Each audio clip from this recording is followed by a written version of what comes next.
Okay guys, welcome back. Today is the day to interseed clover. Today I think is March 7th, and the wheat, we're out here in a wheat field. Obviously you can see from the residue it was beans last year, but I have run over this.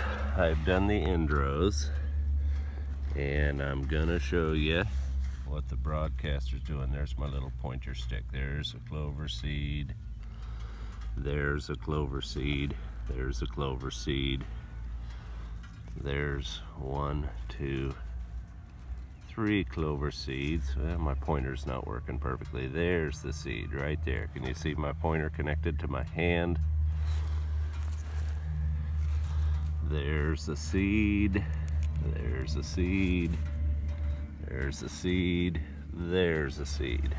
So if you look at the texture of the ground, that's what I was talking about, guys. We have not had our first packing rain yet, but you can see that the surface is relatively very open. And these clods here, when that first rain comes, they will just melt down and seal the surface in. And when they do, they will cover the clover. And so things are working pretty good, and I'm gonna keep seeding here before the wind comes up. Thanks, guys.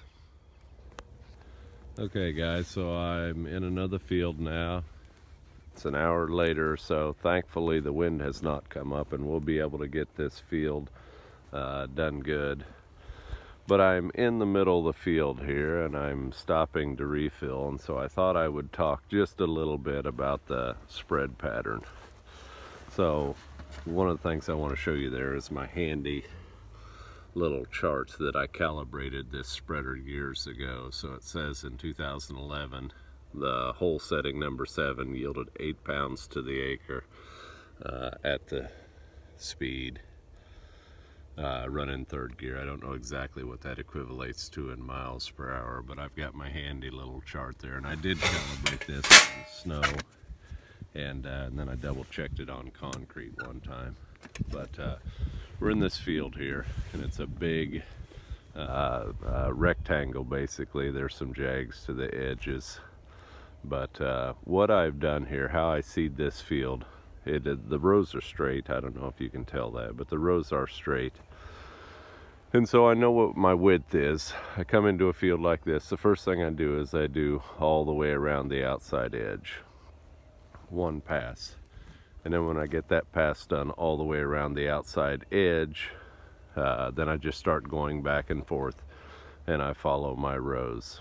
I do like to follow rows. We obviously don't have snow on the ground here, and we don't have any other guide, and so the guide is really the one that's in my head.